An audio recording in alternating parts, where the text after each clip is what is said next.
Akwụkwọ onye amụma Ezikiel isi nke 9. O wee kpọọ oku na ntị m abụọ n'oke olu sị, "Bịanụ nso, unu ndị na-elekọta nke obodo, onye ọbụla ya jidekwa ihe o ji bibi mmadụ n'aka ya." Ma lee, ndị ikom 6 na-esi n'ụzọ nke ọnụ ụzọ ámá dị n'elu nke na-eche ihu n'ugwu bịa. Onye ọbụla na-ejidekwa anyụike agha ya n'aka ya.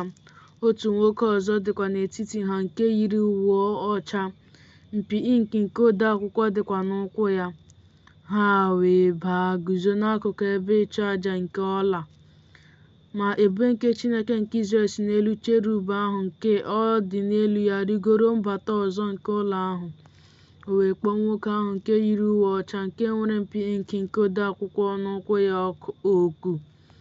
Jehova wee sị ya, "Gabiga n'etiti obodo a, n'etiti Jerusalem, kaa akara n'egedege ihu nke ndị ahụ ndị na-ezu ume, ndị na-asụkwa ude n'ihi ihe arụ niile nke a na-eme n'etiti ya."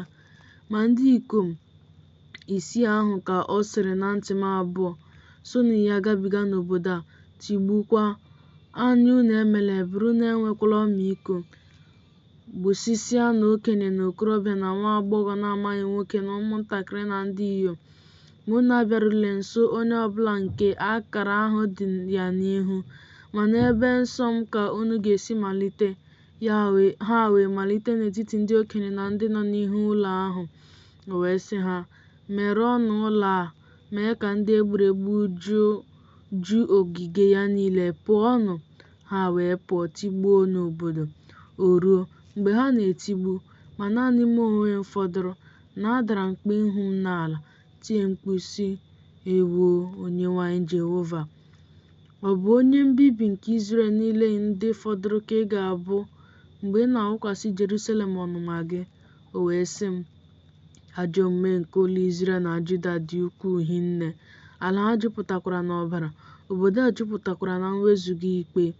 N'ihi na ha sịrị, Jehova hapụ ala nke a, ọ dịghịkwa Jehova na-ahụ ihe. Ma mụ onwe m kwa, anya m agaghị enwe ebere, m gaghị enwekwa ọmịiko. Ụzọ ha ka m ga-etinyekwasị n'isi ha." Ma lee, nwoke ahụ nke yiri uwe ọcha, nke nwere mpi inki n'ụkwụ ya, na-eweghachi okwu sị, "Emewo m dịka i nyere m n'iwu."